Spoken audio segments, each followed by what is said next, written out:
Greetings, folks. Welcome back to the Jason Damico Show. We are here. We are live and coming at you now, breaking the 100th episode mark, which is really, really cool. Thank you so much for all the support over the last year to everybody who's been watching and listening. Special thanks again to all the great platforms, YouTube, Spotify, iTunes, iHeart, Simplecast for distributing the show.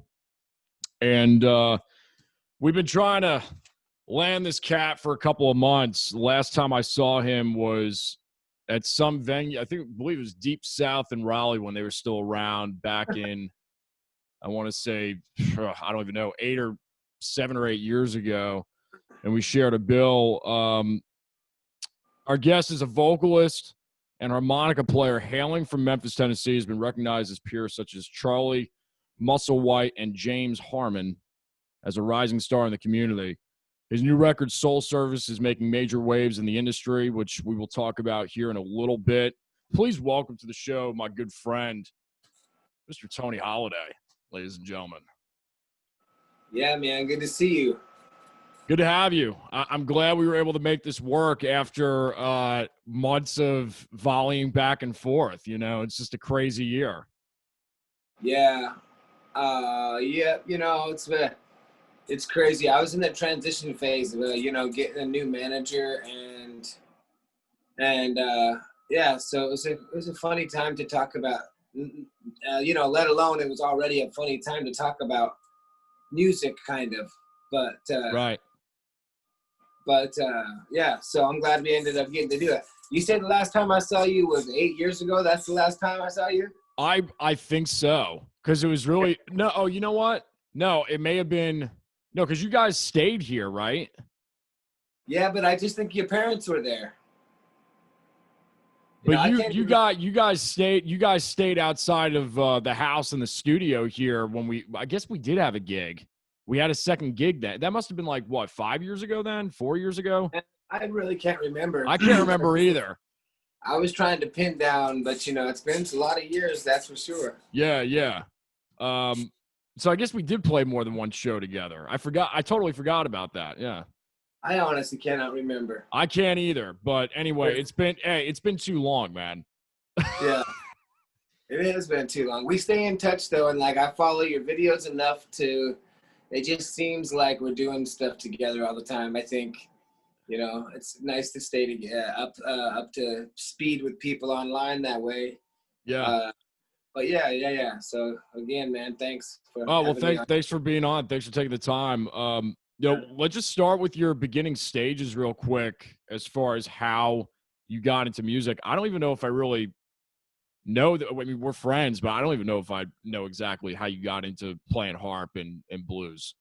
Guitar and stuff. Well, I don't know how I got into playing music. I remember that I had already, I think listening to music is a start. I mean, I listened to a lot of country music with my grandparents, and I'd always just painted pictures in my head. It was easy for me to see the picture, the stories. And so it was always a big theatric thing for me to listen to music as it was. It was almost like as exciting as watching the movies back then, because you could really go off in your head. Wow. Yeah.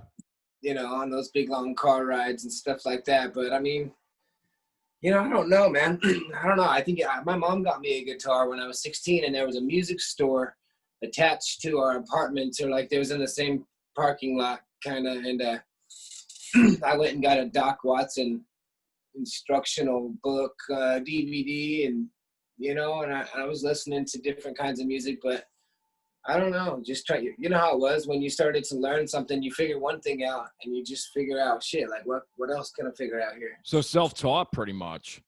I wouldn't say that, only because I'm not sitting just listening to records figuring it out. I had kind of, I watched those DVDs, and the YouTube was not around, of course, back then at that time. If it was, I didn't know about it. And Doc Watson, so, watching what kind of finger movements he had. So it was weird. It was a weird transition for me because I wasn't playing from a traditional teaching chord. I was just kind of playing around with So sounding good. you started on guitar then? Yeah. Okay. How did the vocals and the harp come into play? Were you singing before you started harp then? Not really, man. You know, that whole thing was just like I had joined a band, and there were two singers in the band, and I remember there was a choral, and the band broke up. I went with one of the singers, and then I branched off on my own, and it just came down to a matter of, it's like, well, I could start over again, and I could go find another singer to play for, but if something happens, I have to do that again, and I was just kind of tired of that, and so I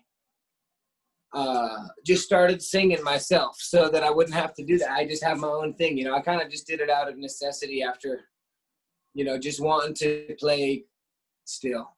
You know what I Yeah. mean? Yeah. And necessity, you know. I mean, Yeah. why not? For sure. Yeah, necessity for sure. And just getting, you know, not tired or like worn out or anything, but just realizing that if I was going to go back up another singer, that chances were that I don't know how long it'll last, and I just have to kind of redo that as a side man. So Right. I started doing my own thing. Therefore, I would always have that. You know. Of course. Yeah. So. You mentioned Doc. Any other major influences for you back in the early days that you? Oh yeah, definitely. You know, it was weird what was stuck back then. Doc Watson was just kind of some beginning, you know. And I had like a Beatles book, and I some of the Beatles songs I'd never heard. I was still figuring out the sheet music, and you can pretty much get the melody, and then I would finally hear the damn song, and it was interesting. It's always interesting to see how close you came to the music. Come on in now. And anyway, yeah, you know, Stevie Ray Vaughan, and I remember B.B. King. My mom got me a B.B. King record, and things like that. Let's get him on in. I'm on a podcast right now. Jason, Camille. Tell her I say hey. Cool, man. So yeah, Camille, and so Camille was with me on that tour when I was with you. Yeah, that's right. Yeah. That's, you know, so when we met, we were traveling and touring together. But yeah, anyway, that was Camilo coming in the room. Sure. All these interviews I see from home right now, always get interrupted by dogs and kids. It's totally else. Yeah. It's just normal. Because you just have to work your life around all these videos things now, and that's another thing. Well, I wanted to ask you about the new record and kind of, well, not the new record. We'll talk about the new record that's coming up in a little bit, but the record that's out now, Soul Service, and really, really love it, man. Really love the sound and the vibe. Was just curious, kind of like, what was your creative process going into that? I moved to Memphis, and I was approached by some people in Memphis when I moved here that they said they wanted to produce me, which was out of left field. And they're from, you know, there's some people that are, I won't even go into it because it would just, you know, that's a whole other story. But sure. There's some people I really look up to. And so I just started writing songs. The creative process was just the whole move to Memphis. It was super easy to be creative, you know, because I just left everything behind on all my success, basically. Or like, I won't say success. I left my comfort zone. Right. And all my built up scene and everything else like that, you know. And so moving to Memphis, and then meeting the people here, and then learning from my mentors here in Memphis, which like John Namath, you know, Victor Wainwright, people that co-wrote with me on the album and played with me on the record, also were huge contributors to the creative thing, you know. So I mean, it all just came together, like after the move, and then like once the Memphis scene clicked, the whole album came together. Yeah, I mean, it's going to take some time That song, I love it. I mean, I love all the tracks, but especially that one really stood out to me. Just great piece. Dude, I'm glad you like that song. Yeah, it's that was the song kind of wrote itself, you know. Right. Right. Well, let's go back to your roots as far as genre. You know, it's prevalent. You've got the songwriting, you've got the sound dialed in. I'm curious to see how that amalgamation kind of came about between the blues and the soul and the songwriting. Like how and when did you find your voice with those genres, and how did you find you? Perhaps maybe that's the question I'm really trying to ask. I haven't yet, man. I'm still trying. I actually just basically, oh man, like through this whole process and taking the time off, I was able to take a step back, and not only that, take a step back, but also pay attention more to the reviews from the album. You know, see what people liked, see what people didn't like. Or not what people didn't like, actually. I didn't really get a lot of negative review. Nobody stepped up and said anything anyway. But yeah, I just basically kind of see where the album sat. And you know, you kept that in mind when I'm writing my next album. But I'm also leaving a lot of stuff behind, man. I also took a lot from those records, and like were able to pinpoint some things from some other people's perspective on myself. And I was able to kind of see, you know, feel myself out through this album. Right. But I'm still feeling it out. So this next record I have, I'm going to take a shot at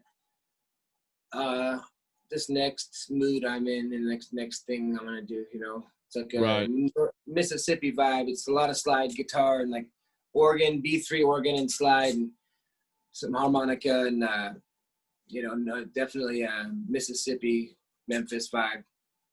For sure. When you guys tracked that record, it sounded really. One of the things that really stood out to me is just how good it feels. Was just curious, like, were you guys tracking a lot of it live in the room and then just doing overdubs later? What was your process? My process on that record, since I had the producer, hit that if you want. I had the producer Ori Naftali from the band Southern Avenue here in Memphis, and it was really busy with that band, but he had time. Like right when he got off tours, he was there with me, and so I kind of just went through with it. I went, you know, by his guide. And so the process was just like, man, you know, it was a new thing for me. It's kind of hard for me to describe it. But like, you know, it was just basically showing up down there. Yeah, we recorded it in different rooms. The North Mississippi All Stars, they have a studio called Zebra Ranch. We recorded it there, and a lot of famous, awesome, crazy, awesome shit's has happened there, and it's just got an amazing vibe. And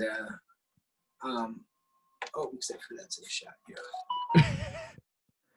Sorry, man. It's got amazing vibe, and like it's, yeah. And so and then overdubs, let's see, yeah, we put some stuff in later, whatever didn't work on the first take, you know, whatever we felt like we had to, or something like that. Right. So I think it was a pretty standard process, but yeah. So, but yeah, Kevin Houston was the engineer, and so I don't know. I had a lot of good people behind me doing a lot of stuff that I don't even know about, and like that I can't explain to. So I was kind of just there along for the ride, and then sure. I was just trying to just, you know, do the best I can. Did you guys track the tape by any chance on that? Track the tape, you know, I don't even know about that kind of stuff. I don't know what they did. Okay. You know, when I'm putting out Port Sessions 2 right now, it's like the guy that's asking me questions, he's asking me like, those kind of questions. And I said, man, I don't know. I just show up with these multiple microphones and I set them up, and I have an engineer with me and he does something and we do it. And then I send it, I stop right there. I don't know. Right. Well, speaking of porch sessions, let's definitely talk about that for a little bit. Right here's good. Again, just great content, man. I was scrolling through, and I've kept up with them for the last couple of years when I see them on Facebook or YouTube. And how did that come about? What was the inspiration behind that? Because that's a really cool concept. That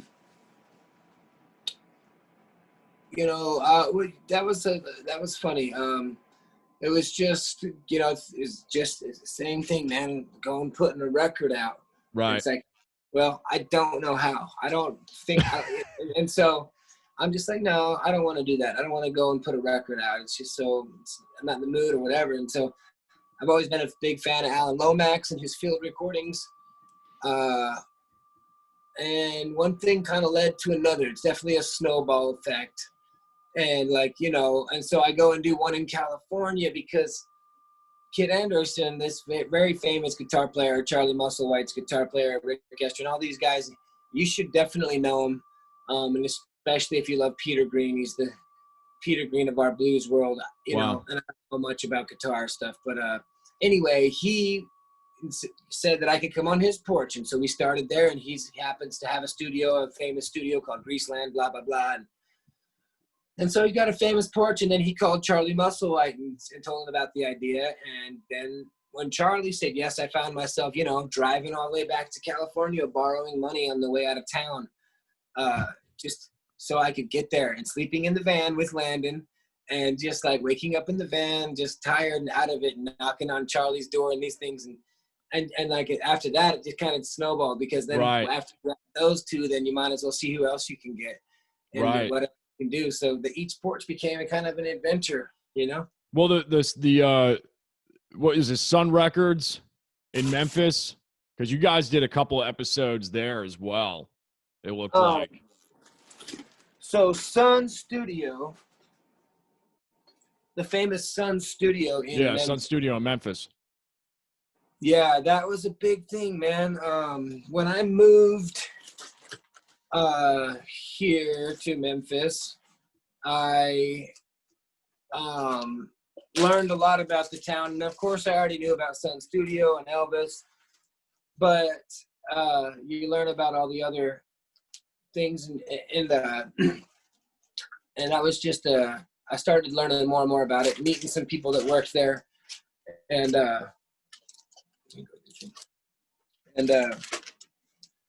so, yeah, that was a real exciting one, man. So I, right where I recorded on that porch session was right in front of the doorway that's still there, same spot where Elvis, came into Sun Studio in the evening, and Sam Phillips was not there, but his secretary was there, and he dropped off the recording. Sam, who was then called that night, said, yeah, you got to hear this kid, type thing, like the history.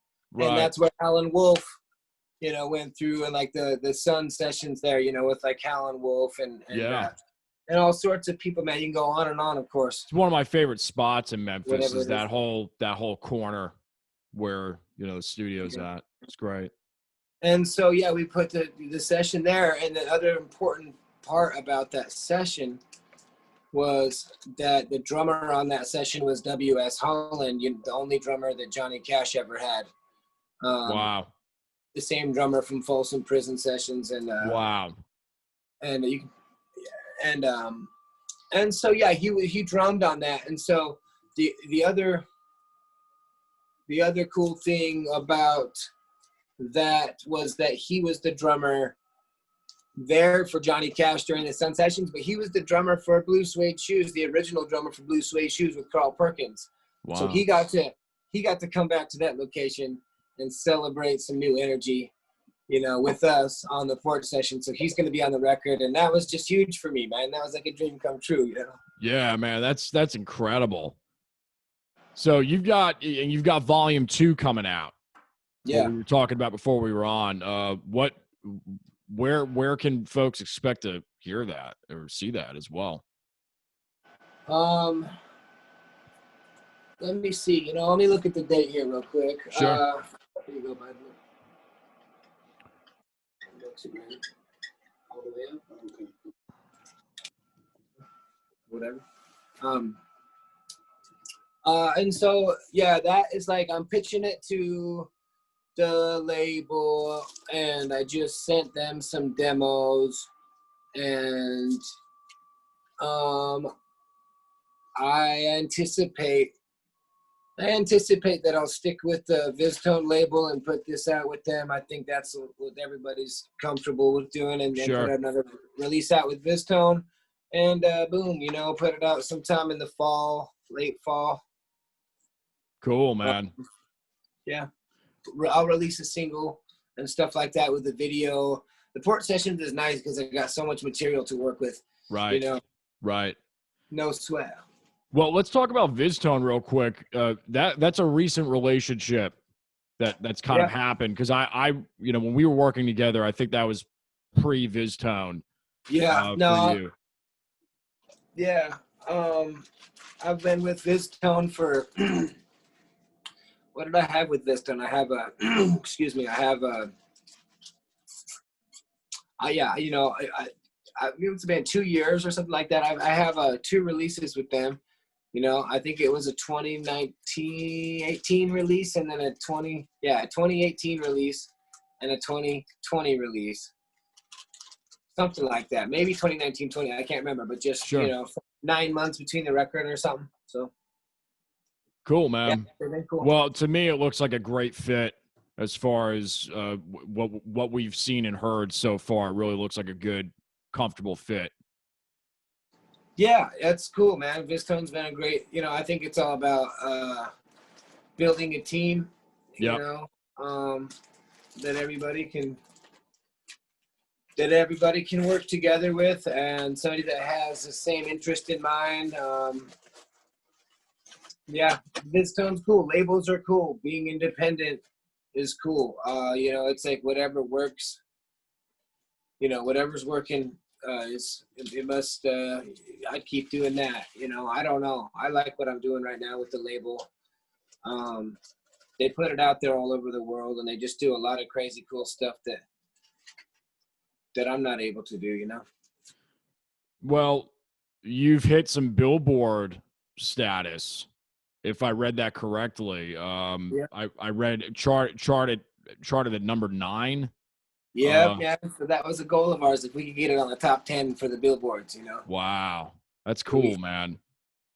It was cool, man. It was good, like that, and that entails that people are buying the record, or a group of people bought the record in a big wave. Sorry about that. It was a goal of ours to get. There was a few goals that we had, that we set for the record, and we hit them. Man. And so the record's a success, and kind of move on. Whatever you don't like about the record, you don't do it again, and you just move on, or whatever. I don't know. Right. Well, exciting stuff, man. And I wanted to also ask you, you're a family guy, have been since I've known you, and but on the road constantly. How does that work? Because it's got to be tough at times. I know that the fam comes with you on the road as well, but they used to when you met me, it was we didn't have a baby. Right. So that's a whole nother story. That's just the whole urban cowboy movie played out every day. That's Adventure Town. But and so the baby, when that came, that was a whole new thing, because Camille wanted to be on the road, and she couldn't, because we have to kind of switch gears, and so it took us the last 5 years to get back on the road with them again. Now we're able to transition to get them back on the road. But no, before, how you do it, man, it's just that you have to make money, and you have to have FaceTime, and I don't know, you got to make it fun. I know that, like, I don't come home without a big bag of presents. Right. You know, it's always it's pretty cool adventure. My other daughter, I sent postcards to her from every town for years. She has her whole wall covered in all these postcards. I think you have to take the extra effort if you're going to be a family man to make them part of it as much as you can, you know? For sure, man. Yeah, that makes sense. I mean, you hear all these horror stories in the industry of road dogs and all that, and it's just, it's tough. It's always been tough. That's why a lot of folks really haven't gotten married in the industry, because it's too difficult. You got to find the right woman or man, you got to find the right partner. Right. That's huge. I mean, it's kind of like the big picture kind of partner. It's like, yeah, if you're going to, a lot of times, like, if you, even with the right partner, it's like, there's those times, man, where it's like double-sided sword, where work's going off, you're working from home, watching the kids, something, a couple things spring loose and I'm not there, and it's hard. Yeah, definitely. There have been definitely hard times where you're dealing with it on the road, and then you have to shove it off, and then there's other stuff you got to deal with on the road and like things like that. But if you're focusing on small stuff, if you're kind of focusing on the small picture, in my opinion, then you might get caught up. But if you think about it in the big picture, it's just it's everyday stuff. Just everyday stuff that you deal with on the road. Yeah. Right. Big picture, no worries. I ask people often this question, which is, can you elaborate on a best gig experience and a worst gig experience? Anything that just comes to mind? Oh yeah, unfortunately, so many come to mind. So I know. I mean, depends on what it's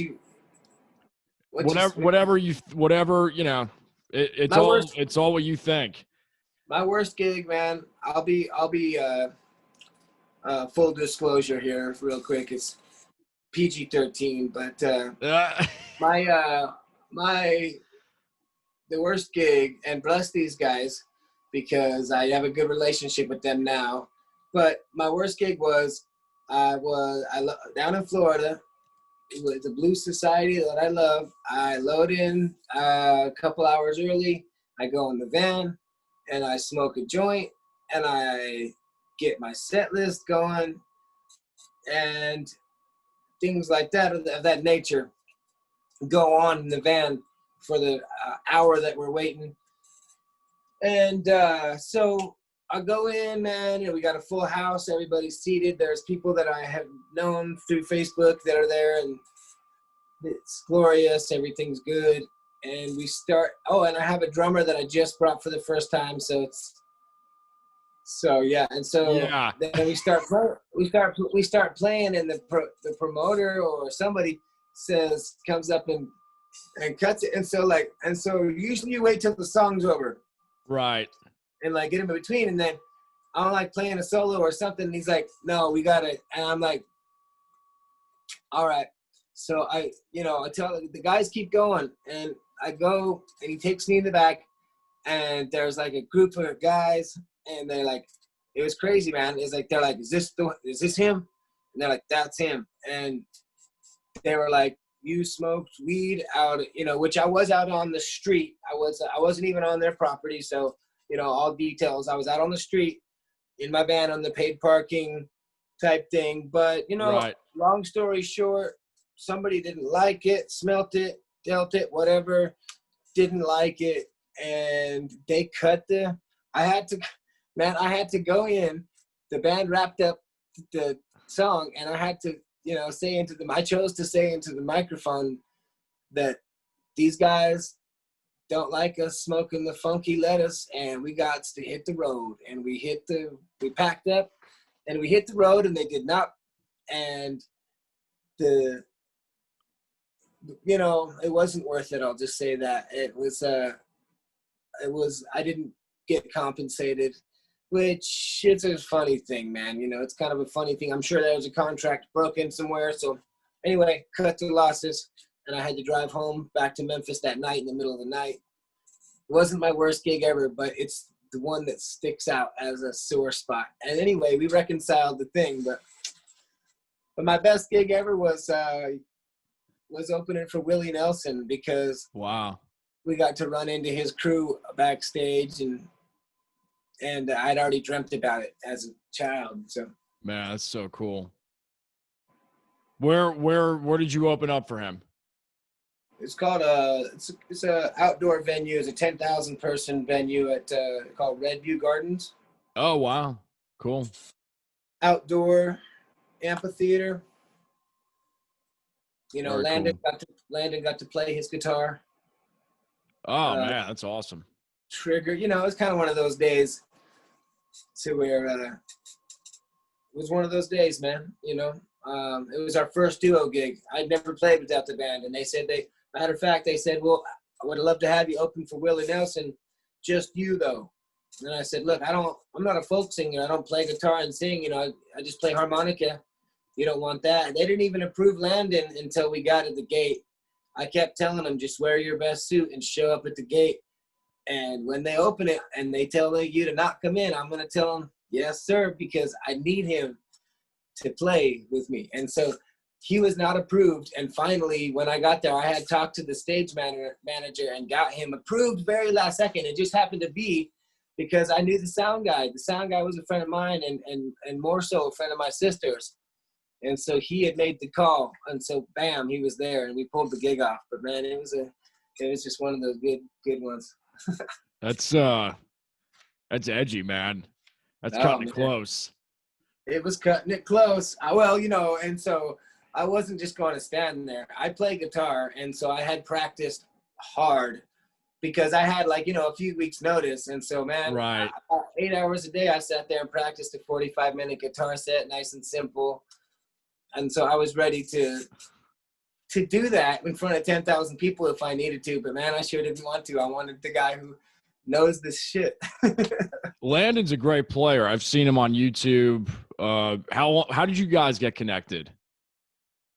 Man, I met Landon in Salt Lake.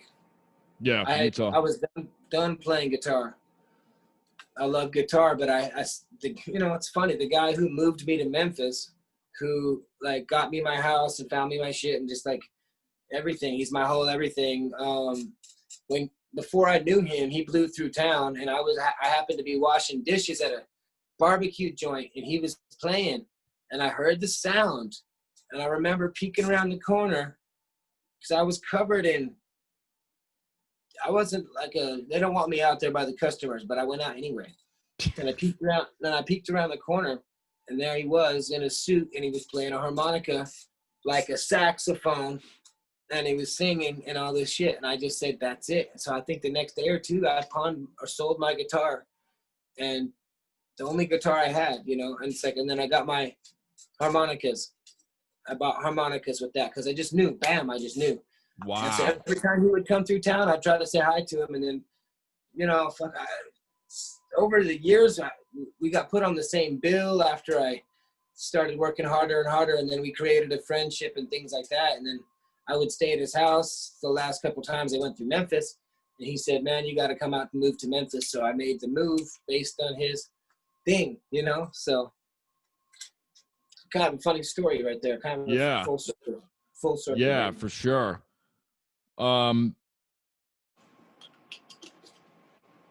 Well, you know, we'll kind of start wrapping. I mean, we pretty much hit everything that I wanted to cover.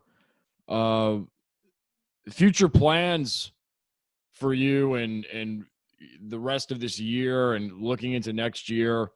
For a while, COVID was always coming up in the interviews, but these days it's still prevalent, but things are kind of opening up a little bit. Not really. I mean, a lot of venues are suffering and a lot of musicians are suffering. I mean, it's the whole year shot as far as live events, unless it's some drive-in thing. So New thing, yeah. yeah. So what are your thoughts on this, man? Like, as far as 2021, what do you think? Oh man, look, well, everybody's confused. Um, my wife got the virus, man, when she went back west and stayed with a friend. She got over it. It took a couple weeks. It takes a big chunk of time out. Basically, you don't want to spread it around. I think that everybody's confused because not everybody's getting the same result out of the situation. But beyond that, uh, the musicians that were booked in 2020 on all these festivals, 90% of those festivals have honored that performance for 2021. It's And so rolling over. they've just rescheduled it. So therefore, for those musicians that didn't get on that wagon for 2020 for these festivals, no longer have that availability for 2021 as well. And so a lot of those cats, so there's two groups of people in that category, in that circuit. One group that's waiting on unemployment for these bigger gigs, to come back around, maybe playing some bar gigs on some circuit, but and then those who are now talking about only 2022 because 2021 ain't an option. Right. That's on the money circuit, though. I'm talking about these cats that pay their mortgages on these festival circuits and things like that. Right. I think everything underneath that is open to hustle. It's like it always was. You just kind of got to hustle it. It definitely at a different angle right now, but yeah, it's going to be really tough. There's going to be a lag in time. There's going to be a lash, backlash from this. It's going to be a lag for those cats. And so, man, my advice to some of those people who were just about to launch out, and what I'm going to do, beyond the festivals that I'm going to keep, I have bands that I'm going to open for. So like when 2021 comes, and these people's tours kick back on and it's already booked up, you can jump on somebody's tour. If you can work certain deals out with certain promoters to Right. where it's good to have two of those people on some of the tours, things like that. Some people got to get creative and I think, and start working together. Right. Right. Well, Yeah. you touched on something that I didn't even write down, which was the music business itself. Real quick, your thoughts on that, as far as, yeah, just your thoughts. I'm not even gonna throw too much at you with it, but it's a crazy business. On the music business? Yeah, just your thoughts and, kind of and maybe advice for any of the younger listeners, or just your experience with this business, because everybody's had their own experience with it for sure. Man, it's funny. The proof's in the pudding. It's like you just gotta, and if we're talking about the blues business, yeah, man. I mean, you either like blues music or you don't. So it's like you sit home and listen to the guys you like, and you try to keep. It's not that you just try to keep a tradition going and a historical value. It's that you play it because it's tough and it's cool, and the grooves are cool, and they got shades on, and because the girls the girls are dancing up front, and like this thing, and it's like, and so I think the proof's in the pudding, man. The business side of it, it'll come around if you're good enough. If you sit around and listen to the great records and put your time in and put your work in, it almost overshadows the business area. But I mean, Right. But if you are a hustler and a mover and a shaker, and you want to go out and do the thing, then it's going to be tough, because not a lot of labels are picking guys up right now. It's uncomfortable, and it's unrealistic to, and then that's just something I've noticed. I've seen some guys get signed recently, but they already have careers. I mean, I choose to work with people. You know, the music business is what you make out of it. I think in 2020, I choose to work with people, compliment great artists, young upcoming artists, to spend the time to listen to people in the community. And before you know it, you kind of have a community of support, you know? Right. Um, Right. but no, the business is, I don't know. I have a really close friend that's on a label that I think is cool. He doesn't own he doesn't own any of his music, but you know, he does this. Seems to be some sort of compromise everywhere you go. Right. And there's some guys independently that are killing it, and they seem to know, you know, after you know the ropes a while, bam, you can tackle it yourself and put your own time in to do your own publicity. Comes back to the team. You know, whether you're Yeah. hiring them or the label is doing it for you or outsourcing it to other members to build the team, it all comes back to that team, whether it's independent or with a label. And, you know, if you notice back in the day, if you always wondered why there's kind of like certain cliques in the music scene, like Charlie Musselwhite, and there was Michael Bloomfield, and these cats in the 60s that were playing blues. There was this group, and not only, you know, what was it because they lived in Chicago, but once one of them would get on a label, they would get them all on there. They would help each other out. Like, you know, Chuck Berry, when he went to go get signed by Chess Records, they didn't sign him because they thought he was too much of a risk. And Muddy Waters marched in there and said, no Chuck Berry, no Muddy Waters. Wow. And they signed Chuck Berry. And then, you know, then you got that whole thing. So, like, I think I think it's about, I think if you want to make it in the music business, you have to think less business and more community, and like support the people that you want to be supported by. Because Dude, I mean, I gotta stop you right there. That's probably, and I've done, like I said, this is probably going to be episode 101 or 102 or whatever. That's probably the most solid piece of advice that's wrapped up so much of what's been said on this show with so many different artists. Like, that's huge, dude. No, seriously, like the way you just phrased that, that's incredible. Yeah. So well said.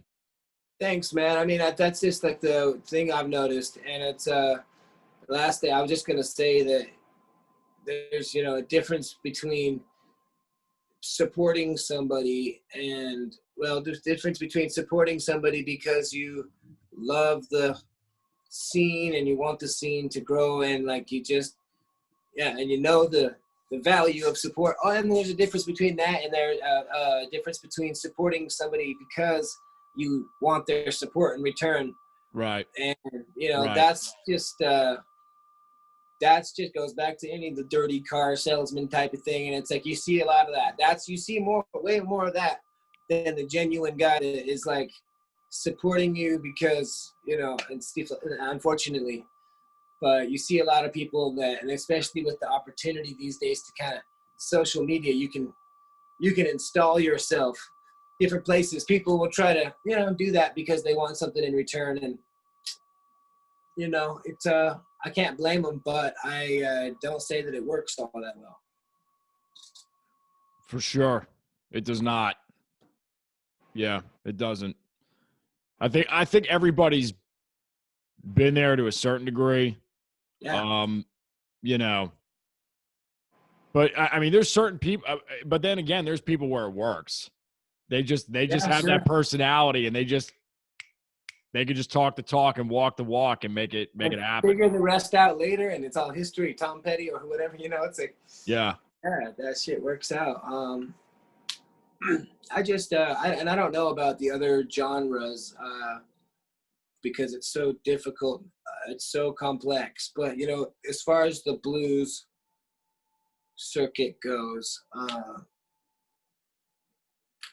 yeah, it's going to take some time, you know, it's going to take some time while you support. But the beautiful thing is that time is also needed to really get your craft down and stuff. So it all works out together. It's like it all lines back up. Huge patience factor, you know, Big especially in picture, this yeah, big industry. picture. And big picture, yeah. Yep. And, you know, it's shit. You never know, man. Like, it's just so funny how things happen. Like, you know, I'll think that I'll have the big picture figured out, and it's only my version of the big idea, but it's never how it works out. It's just how I think it will. And sometimes you'll manifest it right, but and convinced that you know what you're doing, but nobody does. You just gotta have faith in you know, higher power and just things that like kind of guide you on the right path. And so like when I'm here in Memphis, I go to Clarksdale and I meet this girl from Belgium who lives in New Orleans. You should check her out. Her name's Galia. She has a great record out called Mississippi Blend on Roof Records. But, you know, being in the same music shop as her led to my residency gigs with her in New Orleans and European tours and things like that. And so, you know, it's about being in the right place too. You gotta, you know, you gotta move to Memphis. You want to sing the blues, or Chicago, you know, things like that. New York. Right. You gotta put yourself in places where might happen. Right. Right. Helps. Let me ask you about the blues real quick, and then we'll kind of wrap this up. Whenever you're ready, man. I'm chilling. Yeah. What do you think the future is for the blues, and where it's going? Because, the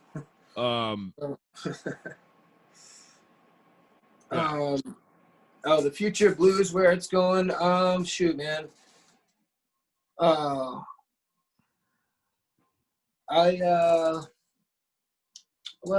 I don't know, man. It seems to be a lot of rock, kind of like blues rock. Where do I think it's going? It's hard to say, man. I think that there's going to be a big traditional. There's going to be a big traditional wave again. Yeah, you know, it's time for it to take its fold again. And people need it now. They need something familiar. I think that the experimental thing, I think it's like the traditional music of blues right now will be like the chicken noodle soup era again, because everybody kind of needs to recover and feel good again. And like, there's nothing better than just like traditional stuff you've kind of felt like you've heard before. So I think that's going to happen. I think there's going to be a big wave, you know, mixed with cats like Kingfish. Yeah. He's the future of blues, I would say. Yeah. Yeah. Whatever he does. Yeah, he can really play, man. I remember following him on Instagram before things really started blowing up, Yeah. and he only had I don't know how, it was a small amount of followers compared to what he's got now, and it happened very quick for him. Well, you know, it is. It's like and the blues is a black man's music, and it's nice to, I think that, and I don't know, man, I'm really not the person to ask about that, because I'm probably, in some people's eyes, not part of the solution. Maybe I'm playing too much funk or things, but you know, as far as like blues music and Muddy Waters and Howlin' Wolf,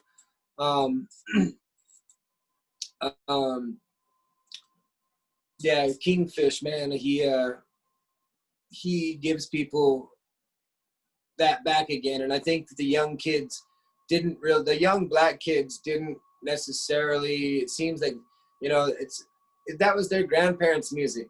Right. It's kind of dorky to do what your grandparents were doing. You know what I mean? Yeah. If you think about it like that, if you think about it, your dad and your grandpa are playing it, but it's like, man, your friends are listening to what's new. I think it's nice to see like the young, and black or white, man. It's not a black and white thing, but it's nice to see a young black guy from Mississippi playing the blues, because that's where it all started and that's how it started. And so it's kind of nice, it was for me anyway. But living in Memphis, you see it all the time. There's not a lot of kingfishers, but there's a lot of young black kids out here, and I think that's the future. I think the young black generation is going to step up and kind of like be interested again. Yeah, I could see what you mean by that. I forgot to ask you about. I was going to ask you about this earlier. All the autographs in the background behind you. That's really cool. And I've got something. I'm going to step out for a second. Just kind of explain real quick. I'm going to go grab something. I'll be back in a few seconds, but you can just explain some of the autographs. Yeah, I'll check it out. Looks like we got some Bo Diddley, Ronnie Millsap in front of him, George Jones and Merle Haggard. We got Willie Nelson, Poncho and Lefty, the one and only Bill Monroe, some ZZ Top, James Cotton. Oh, James Cotton, man, that's awesome. When I was on tour with Slam Allen, he was telling me a bunch of stories about James, because he played guitar for James for 10 years or something. And crazy stuff. Dude, that's so cool, man. Stories are cool. Check it out, Jason. We got Bo Diddley. We got these George Jones and Merle Haggard. These came from this record label, Epic Records. Yeah. These Epic Records, they sent me this. It's funny. It's a long story, but this Merle Haggard and Willie Nelson, when they did the Poncho and Lefty. We got the Johnny paycheck. His wife gave me that. That's when he went to prison. He had a stack of these, and people that were helping him get out of prison, he would send him one of these. Kim Wilson. Wrap it up. We got Bobby Rush. We got a Johnny Cash autograph. Oh, man. Buddy Guy. Top. Oh, dude. Carrie Bell. And we got a bunch of other ones up there, man. I could go on forever with that, but we got another room full of them too. Well, I don't know if you remember this, but I still have this. Oh, man. Let me tell you, man, this hat. Oh, when you get so for those watching, because a lot of the followers on my channels and who subscribe to the YouTube channel and listen to the show, they always are like, the hat, and they'll do a hat emoji or whatever, and it's like, it's a cool story about the hat. And I was waiting for. It's got some mojo. You told me that when you gave it to me, and I swear, man, it's so true. And this was. It had to have been 8 years ago, right? When we met, or when I think I was like 18 when you gave this to me. Yeah. So at least 8 years ago, man. So do you want to tell them whose hat it is? Well, it was Jimmy Vaughn's, and then it was mine, and now it's yours. It's just so crazy, man. It was like the greatest gift. And I remember telling you at the gig, like after we were done, I was like, dude, are you sure about this, man? Like, yeah, man, like I'm giving it to you. I'm paying it forward. I was like, all right, man, like I can't handle this. This is crazy. Yeah, I like to do that. I have I don't know if you call it a bad habit or what, but this habit of just, collecting stuff and like really awesome stuff and just giving it away. And I miss it sometimes, but I just give, if I have something, my prized possession is my next thing to give away. And then my next prized possession, as soon as I have a prized possession, I get it out of my life. Maybe because you shouldn't worship possessions so goddamn much. Get them out of your life. But, and pass it on and stuff like that. But the reason, the influence on how I got that hat is also a Lazy Lester story. Lazy Lester is involved in me getting that hat. So rest in peace, Lazy Lester. Yeah. And then also the reason why Lazy Lester was able to help me get that hat was because a guy named Walking Cane Mark told Lazy Lester about me, and he just passed away. Walking K Mark, rest in peace. So that hat comes with a lot of people that helped me in my life. A couple with us that no longer with us, you know. So yeah, the hat. Yeah, it means a lot for sure. Well, thank you again. I mean, it's just been, it's turned into kind of like a branding thing in the last year or two, especially. People just they like the hat, and it's like, man, It flows, man. It flows on you too. thanks, dude. Good stuff. Oh yeah, I was gonna ask you about your tattoos because you have some really cool ones. And if you wanted to, I don't know if they really mean that much to talk about for you, but I think it's Hank Williams, and you got some cool stuff. I got Hank Williams. I got a Billy Gibbons right here. Yeah, you know, it's nice. I'm a memory guy, and I love to just, you know, all of these stories. That's when I took my daughter to Disneyland for the first time. On the way back, I got a Mickey Mouse tattoo. It's like a Bob Wills record. First time I moved out of the state by myself, I lived in San Diego, and I got that when I was living there. You know, the dirt bag, just a bag of dirt. My guitar that I was playing when you met me. Yeah. You know, I'm able to look at these tattoos, and it's just it's a nice trigger for memories. I never got a tattoo when I wasn't having fun for some reason, for whatever reason. Right. Well, cool, man. I've got a fun thing I like to do at the end. It's called the shootout, which is basically I say a word that's industry related to the guest, and you just fire the first word back that comes to mind. It's really simple. And it's a judgment-free zone, so whatever happens, So happens. explain one more time. What do you do? So I'm just gonna say a word, and you say the first word back. You just say what comes to mind. Oh yeah, I like that. I like those games. All right. So blues. Balloon. Really? Yeah. A blue balloon. The blues is a blue balloon. That's first thing, man. That's got to mean something, man. I think we're gonna get like a download for that at some point. Like, yeah, I'll call you up and be like, I know what the balloon means. Like a year from now. yeah, Yeah. Soul. Okay, can you say it again? Soul. Grass. Wow. I'm with you. Wow. All right. Vocal. Okay, so I don't know what's going on. When you said vocal, I think Volkswagen Bug. Okay, dude, so man, you are a new breed, my friend. Okay. Harp, like blues harmonica. Okay, just harp. Yeah, that makes sense. Not saying that the other ones don't make sense. I don't know what they mean yet. Guitar. Hank Williams.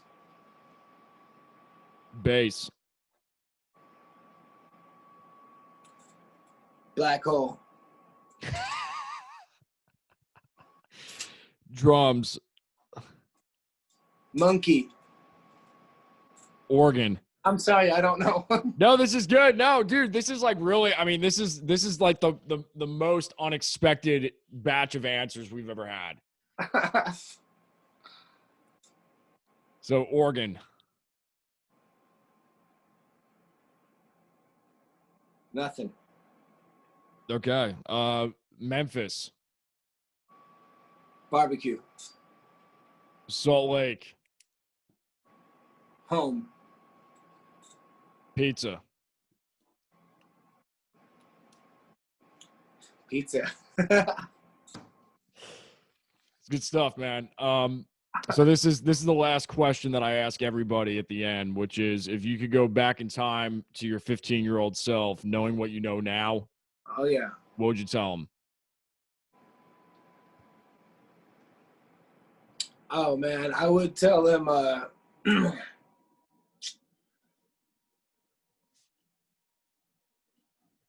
That's funny, man. That's a funny question. Mine's more complex, man. I got in trouble at 15, man. I did 4 years in prison. Never knew that. Yeah, and so like right when I turned about 16, well, it was 720 days, but I had to do 2 years in programs before that. And so, it took me 4 years to get out of this trouble. And so I'd probably tell myself to keep, I'd tell myself, I'd say, man, you need to follow the 3 C's, the rule of the 3 C's, which is to stay calm, cool, and collected. Because, yeah, if I could have just stayed calm and cool and collected, then I would never have gotten in trouble.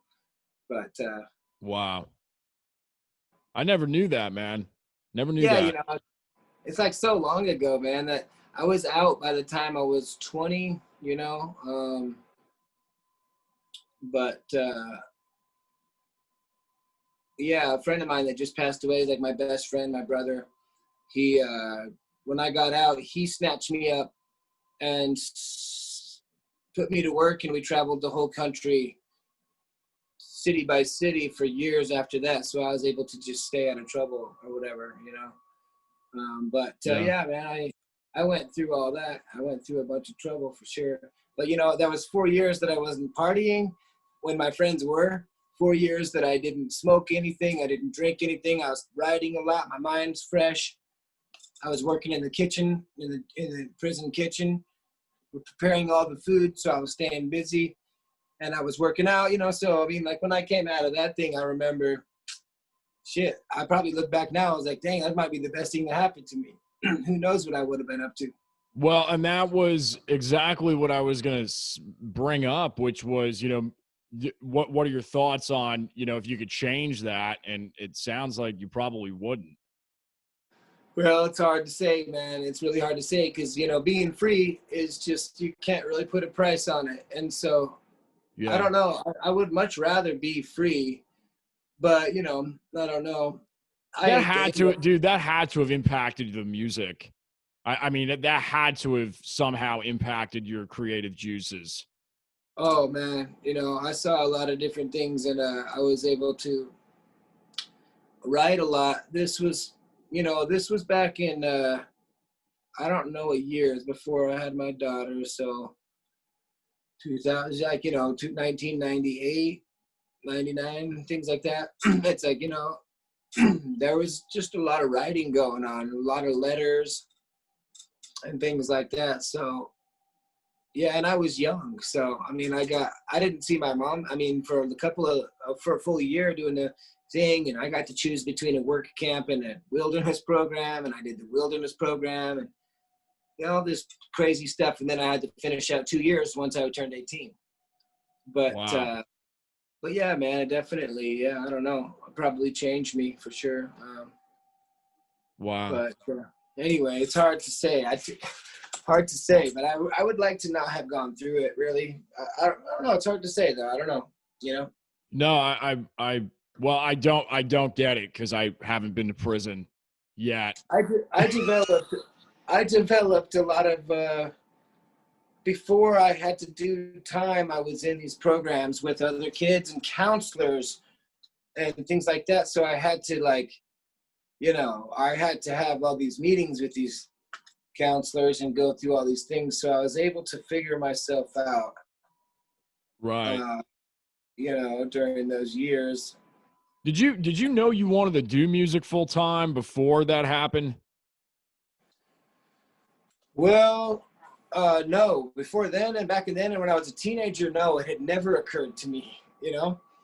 I was just playing music back then because, and when I was able to go home, the few times in between these little slots, I was on like house arrest and things like that. So I was able to play music there and then. That was a big saving point for me because I couldn't do anything. And I was a kid and I wanted to hang out with my friends.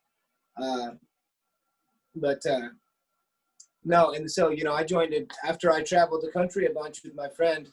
I don't know what happened. I just met a kid that I met a person that we just started playing, and all of a sudden there was a gig. Yeah, so that was never part of the plan. And so once we started gigging, then I just didn't want to stop gigging, but I had never even thought about it, you know? Right. Right. Wow. Crazy story, man. I never knew that. Yeah. Well, this has been cool, dude. Thanks so much for being on. I've got the description box for YouTube. Obviously, people that are watching this, they'll see it on YouTube, and we'll have all the links. So we'll have your management send over all the links. I'll send them an email for the record and social media, et cetera, et cetera. And anything else you want to add? Well, any last words? Any last words, Any man? last words? Here lies. No. Now, the one thing that I'll add is that I wish that I could interview you so I could know some more about you too, because I don't have a show, but I will have to catch up soon and hopefully see each other soon when this stuff gets back to normal. You can come back to Memphis. And, you know, I like your parents so much. I know your whole family, or I think it's your whole family. Yeah. Yeah. The trio, you know. The trio, man. Still kicking it. Still Frank doing and it. Diane. Yeah. Was it Frank and Diane, right? Frank and Diane. Yep. That's the start. That's almost the start of that John Mellencamp tune or whatever the damn is. So, I mean, it sounds perfect. Man, they've always been so sweet. Your mom's always been so sweet. So I just give everybody my love. Thanks for having me on the show. Yeah, hopefully it's not too alarming that I exposed too much of my life about doing some time. No, man. No, I mean, I never knew. You know, I think you're at a place where it's comfortable to talk about it now, because if it wasn't, you wouldn't have brought it up. But yeah, you know, I don't talk about going to jail and doing stuff like that. I've always been ashamed of it. Definitely, because yeah, you know, it comes with a certain crew, man. This kind of people you meet in there are, I mean, you know, I never really met anybody I looked up to in there, so it was not something I ever wanted to portray or anything like that. It wasn't cool or anything like that for me. Right. It was a huge, you know, at the time, it's just a waste of time, you know, that's the whole lesson, is that when you mess up, you have to go waste a bunch of time. You know, you don't meet anybody that's worthwhile, really. I didn't. Right. You know. Right. And that's a harsh thing, but you know, in the section that I was in, it was the long-term people and those kind of people. It's just, they're good people maybe, but anyway, yeah, so I didn't talk about it much, but it's nothing we hide or anything like that. It's, I don't know, 20 years ago. Well, I'll tell you that, I mean, not that this means anything, but dude, I would have never guessed that, knowing you. And I've known you for 8 years.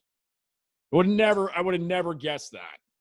You know, I used to carry it with me more, and it took me a while to figure shit out, man. And it just took me a while, man. Like, luckily, I just didn't get in any big trouble again. But it still took me a while. I don't know, you know, that'll do something to you. Even if you're not even looking for it, you'll pick up certain tendencies in there that you'll have to unlearn or have to figure out after a while. But yeah, so, but then I finally got it. I finally got into my groove. Not when I met you. I was still running wild when I met you, doing all sorts of crazy stuff. It took me a while to learn. It took me